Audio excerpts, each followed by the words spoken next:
that Time we're for some going to... Kickstarter Pickstarters? Yeah, you got me. You always know what's going on. You're too smart for me. It's almost as if I can know what the next slides are. It's crazy. You have some kind of a window into the future. And the first game for Kickstarter this week is Constellations, which is, I guess, a tile placement game where everybody's working, not together, working separately to build a star system. And you're drawing cards, depending on which cards you have, you're trading them in to be able to place different kinds of constellations, which are on hexes. And depending on where you place them, you get different numbers of points and what they were worth, etc. And at the end of the game, you have this cool kind of star map. You count up your points. Whoever has the most points wins.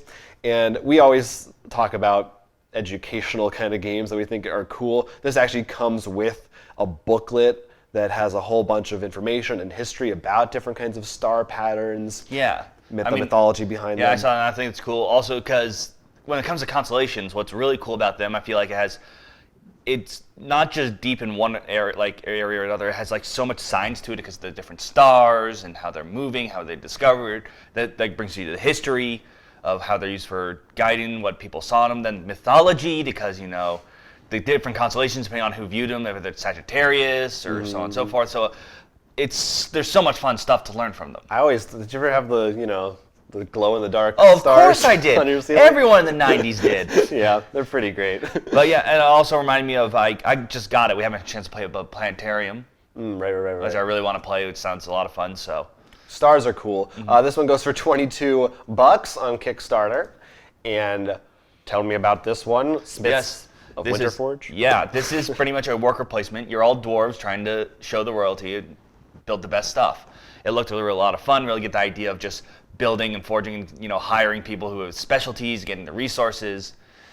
And I thought it just looked like they put a lot of awesome work and just really cool. And just, I guess we've seen worker placement, but usually I don't think of just focusing on the forging process as much when. Yeah, I can't think of many where you're just building weapons and stuff like that. Yeah, so I liked it. It sounded fun to me. Being dwarves kind of reminds me of that, like those games we talked about where you're the guild person, you're helping out the heroes or whatever. It's sort of like that end of it. And then there's of course, what's the name of the drinking game? Iron and Ale, which is it's also the dwarves. Celebrating part of the dwarf. Yeah, no, that is pretty cool. That's for $37. Smiths of Winterforge, if you want to be a dwarf and forge. I do.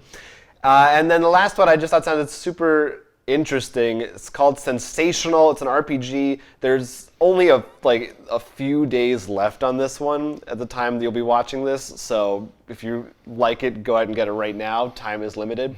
But as the tagline says, it's an RPG where empathy matters. So the gimmick of this game is you have a superpower, but sort of like the Hulk, you can only use it when you're in a certain emotional state.